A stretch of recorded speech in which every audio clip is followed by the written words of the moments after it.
Shalom Bapak Ibu dan Saudaraku. Pagi ini kembali sebelum kita memulai segala aktivitas kita, mari kita mencari hadirat-Nya. Mari kita berdoa.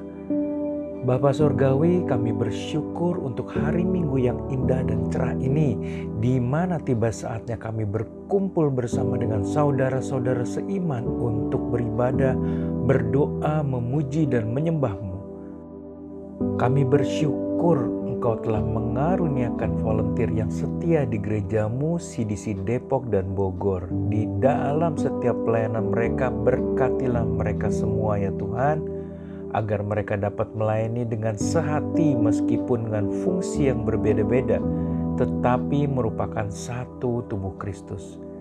Kami juga berdoa memohon Roh Kudus membimbing kami melalui renungan pagi ini. Kami berdoa di dalam nama Tuhan Yesus. Amin. Saudaraku, tema kita hari ini adalah iman dan ketaatan. Firman Tuhan diambil dari Lukas 17 ayat 3-6. Demikian firman Tuhan, jagalah dirimu, jikalau saudaramu berbuat dosa, tegurlah dia, dan jikalau ia menyesal, ampunilah dia.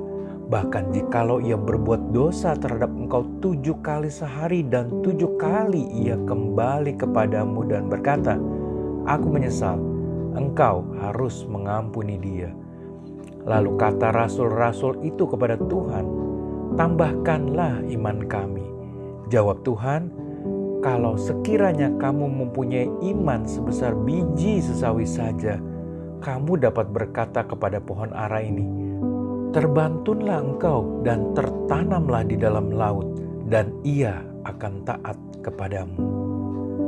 Saudaraku, waktu Tuhan Yesus memberikan perintah harus mengampuni saudara kita, para rasul malah meminta Tuhan untuk menambahkan iman mereka, tentunya dengan maksud agar mereka mampu untuk melakukannya.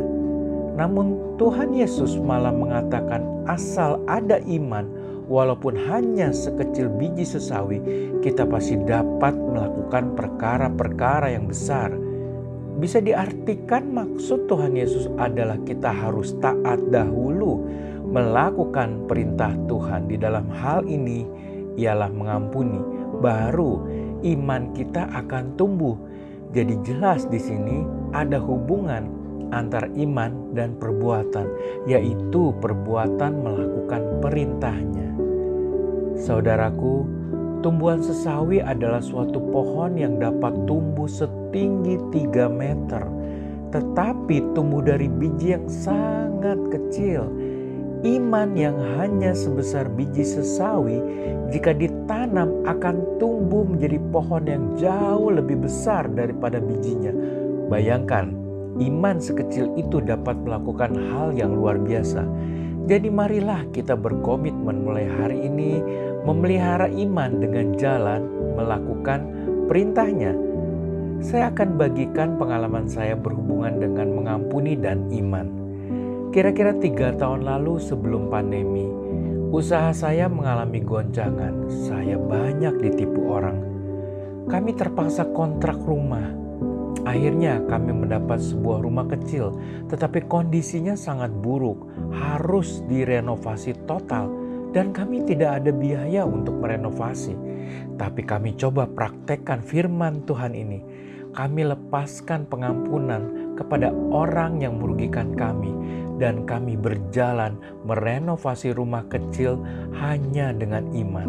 Hasilnya, selama kurang lebih 1,5 tahun, bahkan sampai masuk pandemi, dengan bantuan Tuhan melalui cara yang ajaib, juga melalui teman-teman kami dicukupkan untuk merenovasi rumah tersebut sampai tuntas selesai. Dan bulan Februari tahun kemarin 2021, kami pindah ke rumah yang baru. Sungguh hal ini kami alami dan kami rindu saudaraku semua juga mengalaminya. Awalnya adalah mempraktekkan perintah Tuhan melalui perbuatan yang nyata, yaitu mengampuni, sehingga iman kita bertumbuh. Jika iman disertai perbuatan, sungguh luar biasa hasilnya. Mari kita berdoa. Bapa yang baik di surga, pagi ini kami mau komitmen, mau taat untuk melakukan perintah-Mu. Sehingga iman kami bertumbuh dan kami semakin dipakai hanya untuk kemuliaan-Mu saja. Berkatilah setiap dari kami, lingkupi dan penuhilah hati kami dengan kasih-Mu. Kasih yang tanpa syarat, yang sanggup untuk menyembuhkan setiap hati yang terluka, yang sanggup untuk memulihkan setiap hati yang tersakiti. Bapa, mampukan kami untuk mentransferkan kasih-Mu kepada orang-orang lain yang membutuhkan jamahan kasih-Mu. Terima kasih Tuhan untuk segala kebaikan-Mu. Di dalam nama Tuhan Yesus kami berdoa dan mengucap syukur. Amin. Selamat beribadah. Happy Sunday. Tuhan Yesus memberkati.